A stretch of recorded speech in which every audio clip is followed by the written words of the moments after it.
કેમ છો વિદ્યાર્થી મિત્રો? ઈ અભ્યાસ શુદ્ધ લર્નિંગ એપ પર આપ સૌ વિદ્યાર્થી મિત્રોનું હાર્દિક સ્વાગત છે। મિત્રો આપણે ભણી રહ્યા છીએ ધોરણ 12 કોમર્સ અને આપણા સબ્જેક્ટનું નામ છે એકાઉન્ટ। તો એકાઉન્ટમાં પહેલા નંબરનું ચેપ્ટર ભાગીદારી વિષય પ્રવેશનો આપણે અભ્યાસ કરી રહ્યા છીએ। તો મિત્રો સૌથી પહેલા આપણે રકમ જોઈએ તો રકમમાં કીધું છે ભદ્રેશ અને હિરલ એક પેઢીના ભાગીદારો છે। તેમનું નફા નુકસાનની વહેંચણીનું પ્રમાણ 3:2 છે।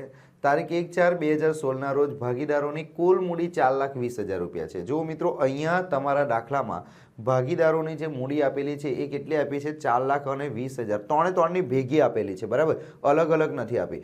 એનો મતલબ કે જે ભેગી મૂડી આપેલી છે એને તમારે અલગ અલગ કરવી પડશે, બરાબર। ત્યાર પછી કીધું છે તેઓની સ્થિર મૂડીનું પ્રમાણ 4:3 છે। આ જ દિવસે તેમના ચાલુ ખાતાની બાકીઓ આ પ્રમાણે છે: ભદ્રેશ 36,000 જમા, હિરલ 24,000 ઉધાર। ભાગીદારી કરાર અનુસાર ભાગીદારોની મૂડી પર વાર્ષિક 12% વ્યાજ આપવાનું છે તથા ચાલુ ખાતાની શરૂઆતની બાકી પર વાર્ષિક 10% વ્યાજ ગણવાનું છે। ભાગીદારોએ પેઢીમાંથી કરેલા ઉપાડ પર વાર્ષિક 12% લેખે વ્યાજ વસૂલ કરવાનું છે। ભદ્રેશને પેઢીમાં સક્રિય કામ કરવા બદલ માસિક ₹2400 પગાર આપવાનો છે। ભદ્રેશે તારીખ 1/10/2016 રોજ 36,000 અને હિરલે તારીખ 1/1/2017 રોજ 48,000નો ઉપાડ કર્યો છે। હિરલને તેનું કમિશન બાદ કર્યા પછીના ચોખ્ખા નફા પર 10% કમિશન આપવાની જોગવાઈ કરવામાં આવી છે। ઉપરના હવાલાઓ ધ્યાનમાં લીધા સિવાય તારીખ 31/3/2017 રોજ પૂરા થતા વર્ષનો પેઢીનો નફો 4,06,800 છે। નફા નુકસાન ફાળવણી ખાતું તથા સ્થિર પદ્ધતિએ ભાગીદારોના મૂડી ખાતા અને ચાલુ ખાતા તૈયાર કરો। તો મિત્રો અહીંયા તમારા દાખલામાં કહી દીધું છે કે નફા નુકસાન ફાળવણી ખાતું બનાવો, સ્થિર પદ્ધતિએ ભાગીદારોના મૂડી ખાતા અને ચાલુ ખાતા તૈયાર કરો। મિત્રો જ્યારે પણ તમારા દાખલામાં સ્થિર મૂડી ખાતાની પદ્ધતિ કીધી હોય, સાંભળજો મિત્રો, જ્યારે પણ તમારા દાખલામાં સ્થિર મૂડી ખાતાની પદ્ધતિ કીધી હોય તો મૂડી ખાતા પણ બનાવવાના અને ચાલુ ખાતામાં પણ બનાવવામાં। તો બંનેમાં ફરક શું? તો કે મૂડી ખાતામાં ખાલી તમારે મૂડી જ લખવાની, બીજું કશું જ નહીં લખવાનું।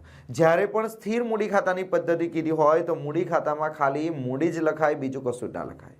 બીજા બધા જેટલા પણ હવાલા છે બધા આપણે ચાલુ ખાતામાં લખીશું। તો સૌથી પહેલા આપણે બાકી લખી નાખીએ મિત્રો। તો અહીંયા સૌથી પહેલા આપણે લખી નાખવાનું બાકી આગળ લાવ્યા, બાકી આગળ લાવ્યા। કઈ બાકી લખવાની? તો કે શરૂઆતની બાકી લખવાની। કઈ બાકી? શરૂઆતની બાકી।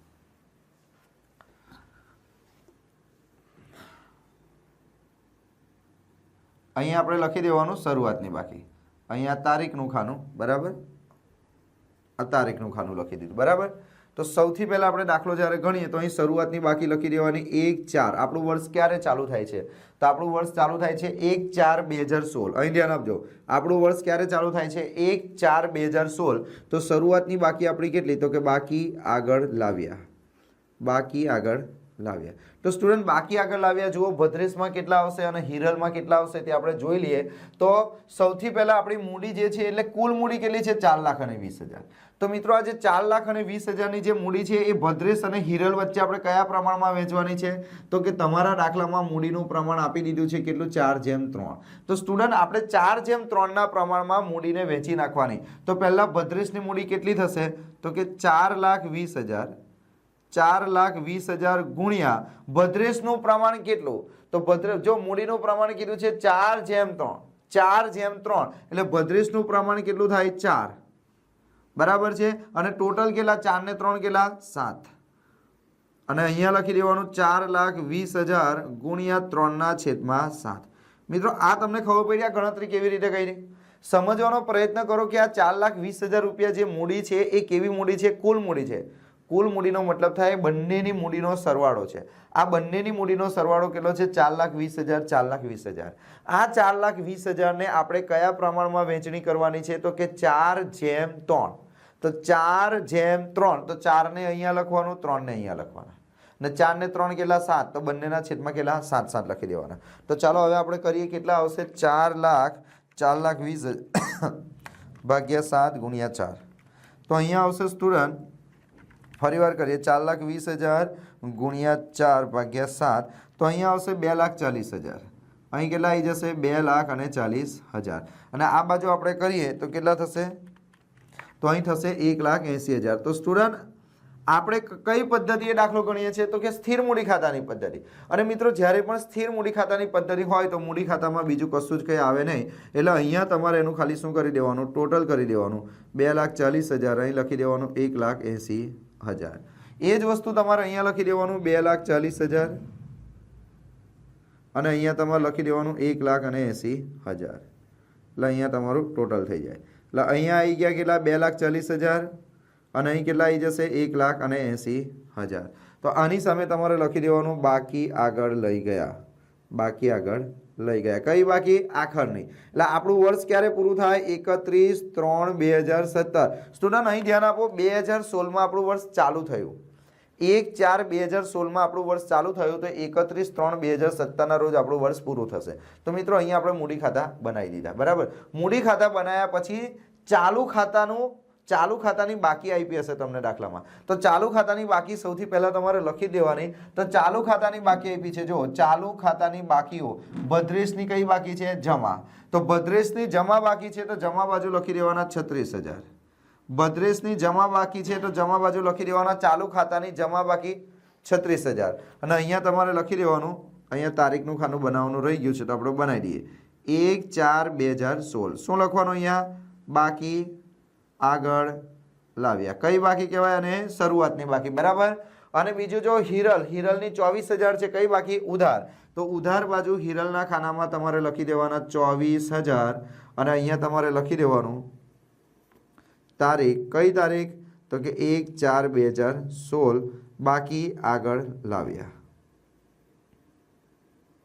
સ્ટુડન્ટ હું તારીખ કઈ રીતે લખું છું ખબર પડે છે ને આપણે આ જે એન્ટ્રી મારી એ વર્ષની શરૂઆતની છે આ એન્ટ્રી વર્ષની શરૂઆતની છે એટલે શરૂઆતની તારીખ આ એન્ટ્રી વર્ષની શરૂઆતમાં એટલે કે જ્યારે વર્ષ ચાલુ થયું ત્યારે એમની પાસે ચાલુ ખાતાની જમા બાકી 36,000 હતી અને હિરલ પાસે ચાલુ ખાતાની 24,000ની કઈ બાકી હતી ઉધાર તો ઉધાર બાજુ લખ્યું અને જમા બાજુ લખ્યું ને વર્ષની શરૂઆતમાં એટલે શરૂઆતની તારીખ લખવી પડે હવે તમારા દાખલામાં શું કીધું છે સૌથી પહેલા નફા નુકસાન ફાળવણી ખાતાની જમા બાજુ તમારે લખી દેવાનું ચોખ્ખો નફો ફરજિયાત લખી દેવાનો તમારા દાખલામાં ચોખ્ખો નફો પણ આપેલો હશે બરાબર તો ચોખ્ખો નફો તમારા દાખલામાં કેટલો આપેલો છે આપણે જોઈએ તો પેઢીનો નફો તમારા દાખલામાં આપી દીધો છે જો સ્ટુડન્ટ અહીંયા તમારો પેઢીનો નફો આપી દીધો છે કેટલો છે 4,06,800 હવે આપણે દાખલો ગણીએ બરાબર તો મિત્રો હવે તમે કહેશો સર કશી ખબર ના પડે એટલે ત્રણ વસ્તુ શોધી નાખવાની પહેલા સૌથી પહેલા તમારે મૂડી શોધી નાખવાની દાખલામાં જોઈને અને મૂડી ખાતાની જમા બાજુ લખી દેવાની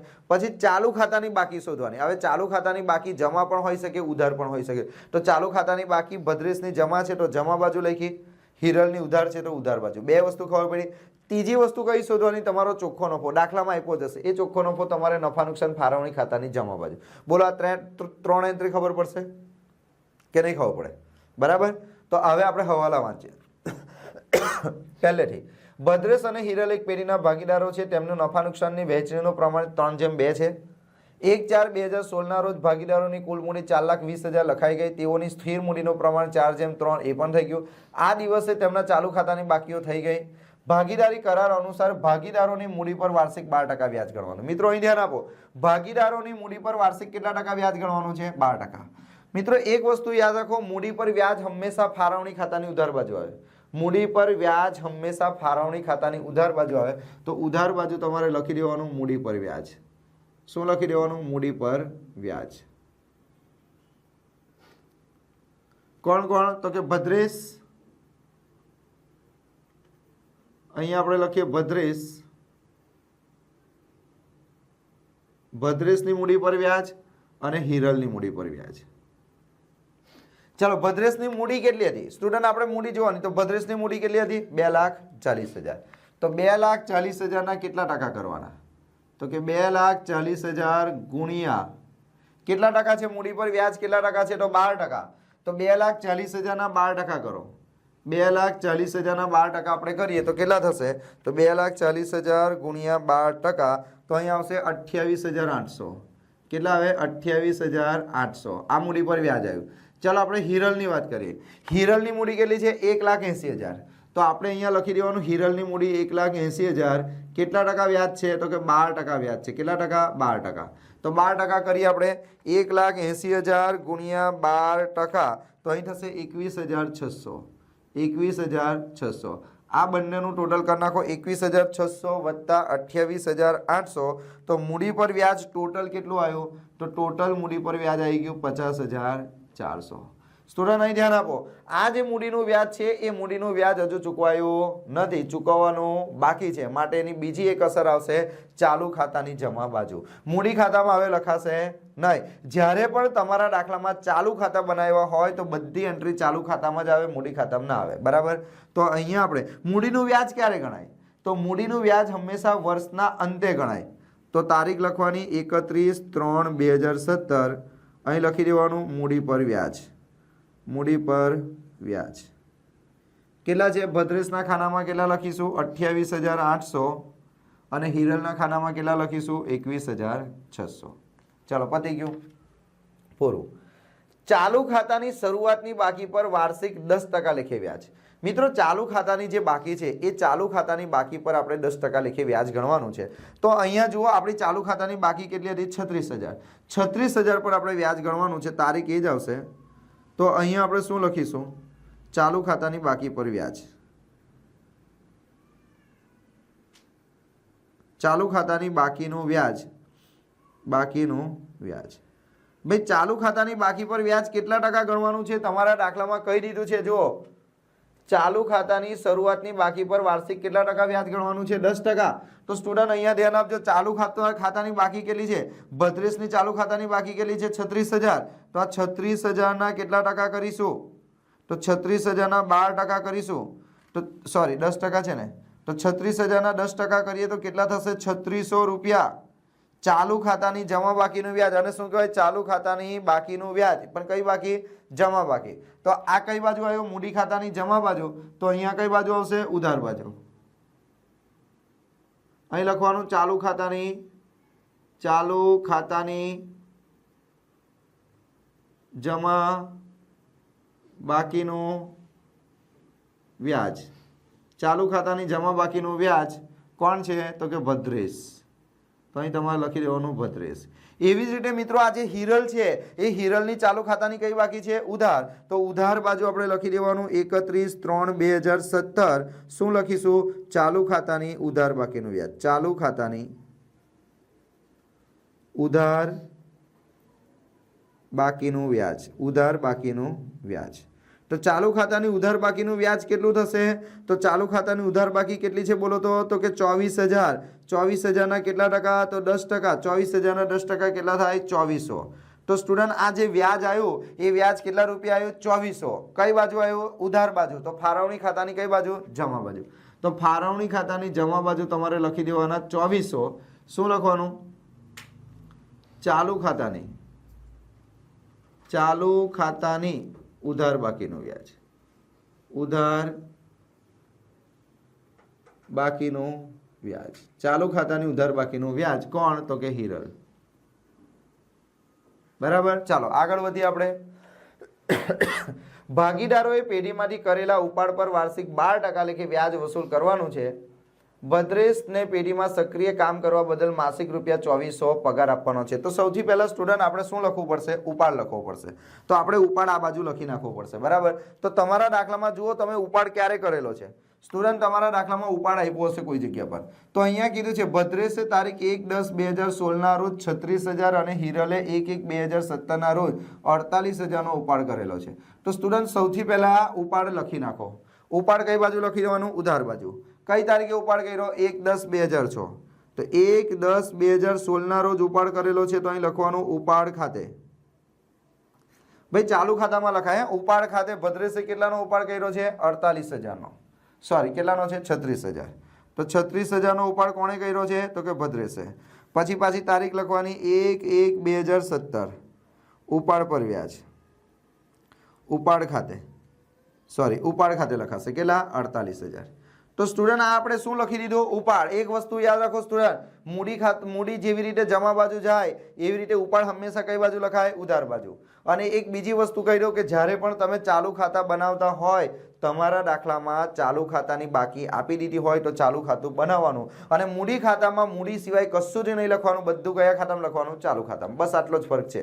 બરાબર. અને કયા ખાતાની મૂડી કહેવાય? સ્થિર મૂડી ખાતાની પદ્ધતિ કહેવાય. સ્થિર મૂડી ખાતાની પદ્ધતિમાં મૂડી બદલાવી જોઈએ નહીં. વર્ષની શરૂઆતમાં 2,40,000 મૂડી હતી, આખરમાં પણ 2,40,000. શરૂઆતમાં 1,80,000ની મૂડી હતી, અહીંયા પણ 1,80,000ની મૂડી. એનો મતલબ કે મૂડી ખાતામાં આપણે જે બધી વધારાની વસ્તુ લખતા હતા, ભાગીદારનો પગાર, બોનસ, કમિશન, મહેનતાણું, મૂડી પર વ્યાજ, ઉપાડ પર વ્યાજ, એ બધું ક્યાં લખવાનું? હવે મૂડી ખાતામાં તો ખાલી મૂડી જ આવે, તો એ બધી જે વસ્તુ આપણે મૂડી ખાતામાં લખતા હતા એ ક્યાં લખીશું? તે બધી વસ્તુ હવે આપણે ચાલુ ખાતામાં લખીશું. બરાબર? એટલે ઉપાડ પણ આપણે ક્યાં લખી દીધો? ચાલુ ખાતામાં. હવે ઉપાડ પર વ્યાજ ગણવાનું છે, તો ઉપાડ પર વ્યાજ હંમેશા કઈ બાજુ આવે? નફા નુકસાન ફાળવણી ખાતાની જમા બાજુ. તો અહીંયા તમારે લખી દેવાનું ઉપાડ પર વ્યાજ. ઉપાડ પર વ્યાજ. ચાલો, આટલું ખબર પડી ગઈ. ઉપાડ પર વ્યાજ લખ્યું. હવે એમાં બે વ્યક્તિ છે. એક તો આપણે ભદ્રેશની વાત કરીએ. કોની વાત કરીએ આપણે મિત્રો? ભદ્રેશની વાત કરીએ. અને બીજું કોણ છે બોલો તો? બીજું કોણ છે મિત્રો બોલો? તો કે હિરલ છે. બરાબર છે? તો આ ભદ્રેશનું ઉપાડ પર વ્યાજ કેટલું થાય ને હિરલનું ઉપાડ પર વ્યાજ કેટલું થાય? મોટાભાગના વિદ્યાર્થી મિત્રો અહીંયા ભૂલ કરી જ નાખે. જ્યારે પણ આપણે ગણતરી કરવાની થાય વ્યાજની, તો મોટાભાગના વિદ્યાર્થીઓ ભૂલ કરે. કેવી ભૂલ કરે? તો કે ઉપાડ પર વ્યાજ કેટલા ટકા ગણવાનું કીધું છે.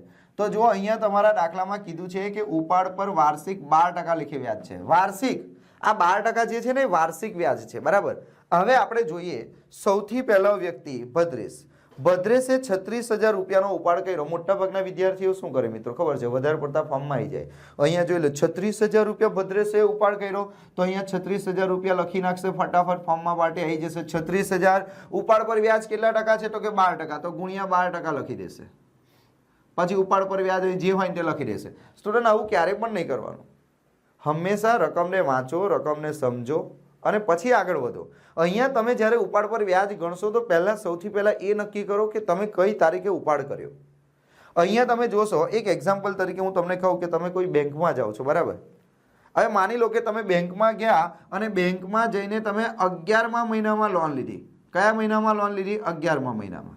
બરાબર? તો હવે તમે જ બુદ્ધિ વાપરો કે તમારે જ્યારે વ્યાજ ચૂકવવાનું થશે તો તમે 11મા મહિનાથી વ્યાજ ચૂકવશો કે આખા વર્ષનું વ્યાજ ચૂકવશો? તો સિમ્પલ વસ્તુ છે, તમે જે તારીખે લોન લીધી હોય એ તારીખથી તમારું વ્યાજ ગણવાની ચાલુ થાય. એવી જ રીતે મિત્રો ઉપાડમાં પણ એવું હોય. ઉપાડ તમે ક્યારે કર્યો છે તે મહત્વનું છે. તો અહીંયા આપણે જોઈએ કે ભાઈ આપણે ઉપાડ જે કરેલો છે એ 10મા મહિનાની કઈ તારીખે કર્યો છે? 1લી તારીખે. તો કેટલા મહિના આપણે ઉપાડ કર્યો કહેવાય?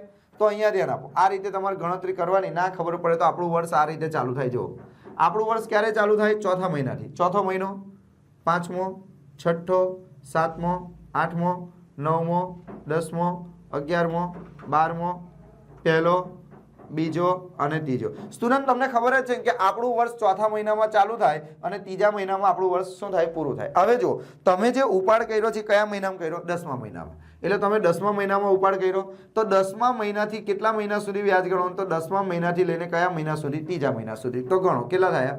1, 2, 3, 4, 5 અને 6. તો તમારે 6 મહિનાનું વ્યાજ ગણવું પડશે. કેટલા મહિનાનું? 6 મહિનાનું. આ 10મો મહિનો પણ ગણાશે કેમ કે 10મા મહિનાની 1લી તારીખ છે. તો 10મા મહિનામાં તમે ઉપાડ કર્યો તો 10મા મહિનાથી 10, 11, 12, 1, 2 ને 3 6 મહિનાનું વ્યાજ ગણાય. તો સ્ટુડન્ટ આપણે 6 મહિનાના વ્યાજની ગણતરી કરીએ. તો 6 મહિનાના વ્યાજની ગણતરી તમે કેવી રીતે કરી શકો? તો અહીં ધ્યાન આપો. આપણે અહીંયા પહેલા નામ લખી નાખીએ ભદ્રેશ. બરાબર? ભદ્રેશે કેટલા રૂપિયાનો ઉપાડ કરેલો? તો કે 36,000નો. તો 36,000 કેટલા ટકા? ભાઈ ઉપાડ પર વ્યાજ કેટલા ટકા છે? 12%. તો 12ના છેદમાં તમારે કેટલા લખવાના? 100. કેટલા મહિનાથી? આ જો અહીં ગણતરી કરી ને આડી જ ગણતરી કરવાની, ઊભી ગણતરી ક્યારેય નહીં કરવાની. તો જો 1, 2, 3, 4, 5, 6 6 મહિનાનું વ્યાજ આપણે ગણીએ તો 6ના છેદમાં કેટલા લખવા પડે? તો કે 12 લખવા પડે. તો સિમ્પલ. તો હવે તમે જુઓ કેટલા થશે? 36,000 રૂપિયા ગુણ્યા કેટલા થશે? 12 ગુણ્યા 6 ભાગ્યા કેટલા? 1200. તો સ્ટુડન્ટ અહીં તમારું ઉપાડ પર વ્યાજ આવશે 2160. કેટલા આવશે? 2160. એવી રીતે આપણે વાત કરીએ હિરલની. તો મિત્રો જુઓ હિરલે ક્યારે ઉપાડ કર્યો છે? પહેલા મહિનાની 1લી તારીખ. પહેલા મહિનાની 1લી તારીખ એટલે પહેલો મહિનો આવ્યો. તો પહેલા મહિનો, બીજો મહિનો અને ત્રીજો મહિનો. કેટલા મહિનાથી? અહીંયા જુઓ 3 મહિના. તો ઉપાડ પર વ્યાજ કેટલા મહિનાનું ગણાશે? તો કે 3 મહિનાનું વ્યાજ ગણાશે. મોડે મોડે ગણતરી નહીં કરવાની, આ રીતે જોવાનું. 1/1/2017. તો અહીંયા જુઓ પહેલો મહિનો ક્યાં છે? તો ક્યાં રહ્યો પહેલો મહિનો? તો પહેલા મહિનાનું વ્યાજ, બીજા મહિનાનું વ્યાજ ને ત્રીજા 3 મહિનાનું ઉપાડ પર વ્યાજ. તો અહીંયા આપણે લખી દઈએ હિરલ. કેટલા રૂપિયાનો ઉપાડ કરેલો હિરલે? તો જોઈ લો કેટલા છે? 48,000 છે. તો 48,000 કેટલા ટકા ઉપાડ પર વ્યાજ છે 12%, તો 12/100 લખવા પડે. અને કેટલા મહિના તો કે 3, તો 3/12 બરાબર. 48,000 ગુણ્યા 12 ગુણ્યા 3 ભાગ્યા 1200, તો અહીં થશે 1440. તો સ્ટુડન્ટ આ ઉપાડ પર વ્યાજ આવી ગયું 2160 બરાબર. તો બહાર કેટલા રૂપિયા આવશે 3600. હવે ઉપાડ પર વ્યાજની બીજી અસર તમારે આપવી પડે. હવે ઉપાડ પર વ્યાજની બીજી અસર કેમ આપવી પડે? અમુક લોકો તો ગોખણ પટ્ટી જ કરે. મૂડી પર વ્યાજ તો કે 2 અસર આપી જ દેવાની, ઉપાડ પર વ્યાજ તો કે 2 અસર આપી દેવાની. એટલે એવું થોડું હોય કઈ દરેક વસ્તુમાં 2 અસર આપી દેવાની હોય? ભાઈ મૂડી પર વ્યાજની 2 અસર ક્યારે થાય? જ્યારે મૂડી પર વ્યાજ ચૂકવવાનું બાકી હોય, હજુ ચૂકવાયું ના હોય તો જ. હવે મૂડી પર વ્યાજ ચૂકવાઈ ગયું હોય તો 2 અસર આપવાની, તો ના અપાય. ઉપાડ પર વ્યાજ અમુક વાર પરીક્ષામાં ગૂંચવવા માટે તમને શું કીધું હશે? કાચા સરવૈયામાં ઉપાડ પર વ્યાજ ચૂકવાઈ ગયેલું બતાવી દીધું હશે, તો એની 2 અસર ના થાય. એટલે અહીંયા મોટા ભાગના વિદ્યાર્થી એવું જ સમજે કે ઉપાડ પર વ્યાજ આવે એટલે 2 અસર મારી જ દેવાની. એવું નહીં. આ ઉપાડ પર વ્યાજ ચૂકવવાનું બાકી છે, હજુ ચૂક્યું નથી એટલે 2 અસર થાય. જો ચૂકવાઈ ગયું હોય તો આપવાની કોઈ જરૂર નથી 2 અસર. એટલા માટે આની બીજી 2 અસર અહીંયા મારવી પડશે આપણે બરાબર. કેટલા રૂપિયા થશે? તો અહીંયા આપણે તારીખ કઈ લખવી પડશે? 31/3/2017 ઉપાડ પર વ્યાજ બરાબર. ઉપાડ પર વ્યાજ કેટલું છે? 2160 અને 1440. આગળ વધીએ આપણે. ઉપાડ વાળો પોઈન્ટ પતી ગયો. આગળ જોઈએ. આગળ શું કીધું કે ભદ્રેશને પેઢીમાં સક્રિય કામ કરવા બદલ માસિક ₹2400 પગાર આપવાનો છે. પગાર આપવાનો છે. કોને આપવાનો છે? ભદ્રેશને. ભદ્રેશને પગાર આપશે. કોણ આપશે? ભાગીદારી પેઢી. તો ભાગીદારી પેઢી માટે ખર્ચ એટલે નફા નુકસાન ફાળવણી ખાતાની કઈ બાજુ લખશે? ઉધાર બાજુ. તો અહીંયા આપણે લખી નાખવાનું પગાર ખાતે. શું લખવાનું સ્ટુડન્ટ બોલો? પગાર ખાતે. કોનો પગાર? તો કે ભદ્રેશનો. કેટલા રૂપિયા પગાર? તો સ્ટુડન્ટ તમારા દાખલામાં કીધું છે પગાર કેટલો? તો કે ₹2400. એટલે 2400 લખીને નહીં આવી જવાનું, અંદર જોવાનું કે આ ₹2400 જે પગાર છે એ પગાર કેવો આપેલો છે? તો કે માસિક. હવે માસિકનો મતલબ શું થાય? માસિકનો મતલબ થાય 1 મહિનાનો પગાર. 1 મહિનાનો પગાર ₹2400 હોય તો 12 મહિનાનો પગાર કેટલો? કેમ કે આપણે તો આખા વર્ષની ગણતરી કરીએ છીએ. 1 વર્ષમાં 12 મહિના આવે બરાબર છે. તો 1 મહિનાનો પગાર જો ₹2400 થતો હોય તો 12 મહિનાનો પગાર કેટલો થાય? તો 2400 ગુણ્યા 12. તો સ્ટુડન્ટ અહીંયા તમારો આવશે 28,800. હવે સ્ટુડન્ટ આ જે પગાર જે છે ને ભદ્રેશને, આ પગાર ભદ્રેશને આપવાનો છે, હજુ ભદ્રેશને આપ્યો નથી. ખ્યાલ આવે છે? એટલે ભદ્રેશને આ પગાર હજુ ચૂકવવાનો બાકી છે. એનો મતલબ એની મૂડીમાં વધારો થશે, એના ચાલુ ખાતામાં વધારો થશે. એટલે આપણે મૂડી ખાતાની જમા બાજુ લખીએ. અને જો મૂડી ખાતું સ્થિર પદ્ધતિએ હોય તો ચાલુ ખાતામાં અસર આપવાની બરાબર. તો આ સ્થિર પદ્ધતિએ છે એટલે આપણે ક્યાં આપીશું? ચાલુ ખાતામાં. તો ચાલુ ખાતામાં આપણે લખીશું પગાર ખાતે. પગાર ખાતે કેટલા છે? 28,800. કોના? ભદ્રેશના. ચાલો પતી ગયું. પછી જુઓ શું આવ્યું? ભદ્રેશે તારીખ 1/10/2016 રોજ 36,000 અને હિરલે તારીખ 1/1/2017 રોજ 48,000 ઉપાડ કર્યો છે. પતી ગયું બધું જ. પછી કીધું છે હિરલને તેનું કમિશન બાદ કર્યા પછીના ચોખ્ખા નફા પર 10% કમિશન આપવાની જોગવાઈ. મિત્રો જ્યારે પણ તમારા દાખલામાં 2 વખત કમિશન શબ્દ આવે, કયો શબ્દ આવે? 2 વખત કમિશન શબ્દ આવે. યાદ રાખજો, જ્યારે પણ તમારા દાખલામાં 2 વખત કમિશન શબ્દ આવે તો કમિશનની ગણતરી કરવા માટે આપણે સૂત્રનો ઉપયોગ કરીશું. શાનો ઉપયોગ કરીશું? સૂત્રનો. કયો સૂત્રનો ઉપયોગ કરીશું? કમિશન બરાબર નફો ગુણ્યા કમિશનના ટકા છેદમાં કેટલા? 100 વત્તા ટકા. આ સૂત્રનો ઉપયોગ કરીને તમારે દાખલો કરવાનો છે. તો આ કમિશન તમારે કોને આપવાનું છે? તો કે હિરલને. તો હિરલને આપણે કમિશન આપીશું એટલે આપણે અહીંયા લખી દઈએ હિરલ ખાતે કમિશન. તો અહીં આપણે લખી દઈએ કમિશન. કોને કમિશન આપવાનું છે? આપણે હિરલને. પણ કેટલું આપવાનું છે હજુ આપણે ગણતરી કરવાની બાકી, એટલે આપણે ત્યાં પ્રશ્ન ચિહ્ન કરી દઈએ. ચલો હવે બીજું કંઈક બાકી રહી ગયું? તો કે ના, હવે કશું કંઈ બાકી નથી. તો આપણે પહેલા ટોટલ કરી દેવાનું. સ્ટુડન્ટ ટોટલ કરી દો. અહીંયા પણ આપણે ટોટલ કરી નાખીએ. ચાલો કેટલું થશે? 4,06,800. 4,06,800 વત્તા 2400 વત્તા કેટલા? 3600. તો સ્ટુડન્ટ આનું ટોટલ થશે 4,12,800. આ બાજુ આનું ટોટલ થશે 4,12,800. સ્ટુડન્ટ હવે તમારે શું કરવાનું સમજો. હવે આ 3 રકમ તમારે શું કરવી પડશે? માઇનસ. તો આપણે એને માઇનસ કરીએ. જો અહીં ધ્યાન આપો કેટલો જવાબ આવ્યો આપણે? 4,12,800 એમાંથી તમારે માઇનસ કરવાનું આ 3 ટોટલ. ચાલો કરીએ આપણે. 50,400 વત્તા 3600 વત્તા 28,800 આ 3 ટોટલ આપણે માઇનસ કરી દઈએ. કેટલા? 82,800. સાંભળજો બરાબર. માઇનસ 4,12,800. તો સ્ટુડન્ટ અહીંયા આવશે 3,30,000. તો આ જે 3,30,000 રૂપિયા આવ્યા એની ઉપર આપણે કમિશન આપવાનું. તો એનું સૂત્ર મેં તમને કીધેલું કે કમિશનનું સૂત્ર તમારે શું લખવાનું?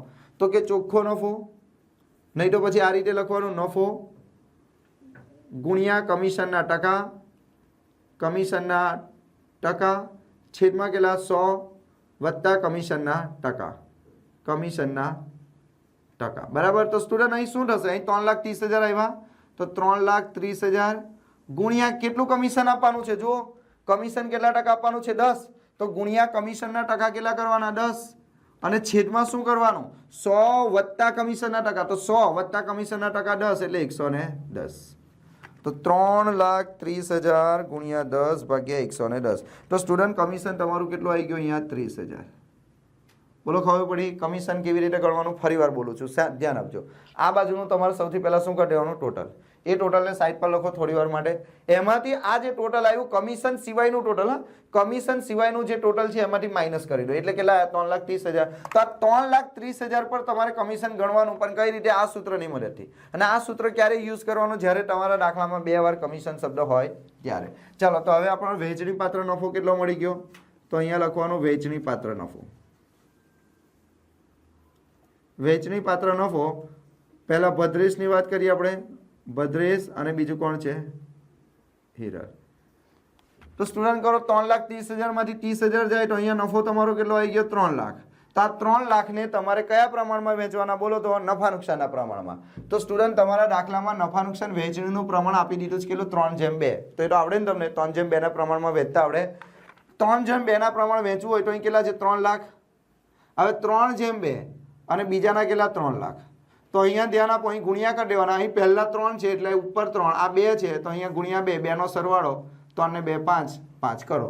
3 લાખ ગુણ્યા 3 ભાગ્યા 5. તો અહીંયા આવશે 1,80,000. અહીં 1,80,000 આવે તો અહીં કેટલા આવશે? 1,20,000. હવે આ જે નફો આવ્યો તો ચાલુ ખાતાની જમા બાજુ લઈ જવાનો. 1,80,000, 1,20,000. અહીંયા આપણે શું લખીશું? બોલો તો નફા નુકસાન ફાળવણી ખાતે. ફાળવણી ખાતે નફો. ચાલો હવે આપણે ટોટલ કરીએ. તો કે હા સર.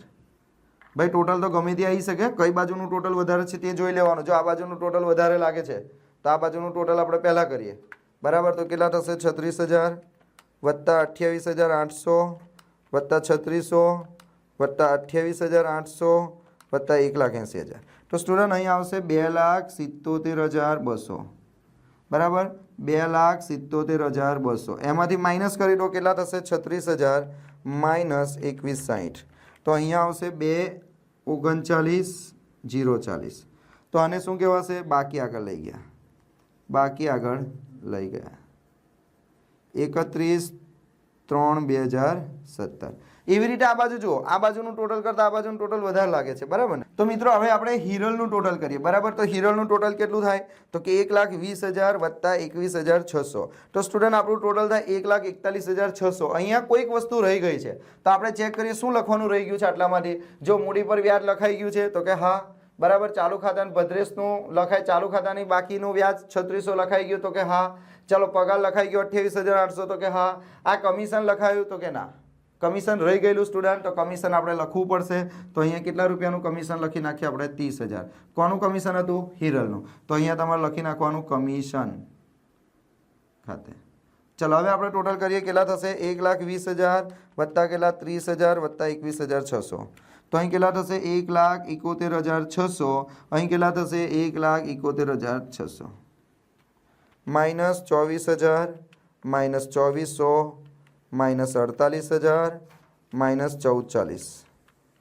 તો સ્ટુડન્ટ અહીં આવશે 95,760. બરાબર છે. તો આશા રાખું છું સ્ટુડન્ટ કે તમને આ દાખલો ખબર પડી હોય. અને જો ના ખબર પડી હોય તો પણ ગભરાવાની જરૂર નહીં. હજુ ઘણા બધા દાખલા આવશે જેમાં આપણે હજુ વધારે દાખલાઓની પ્રેક્ટિસ કરીશું. બરાબર. તો મિત્રો આવજો. Bye bye.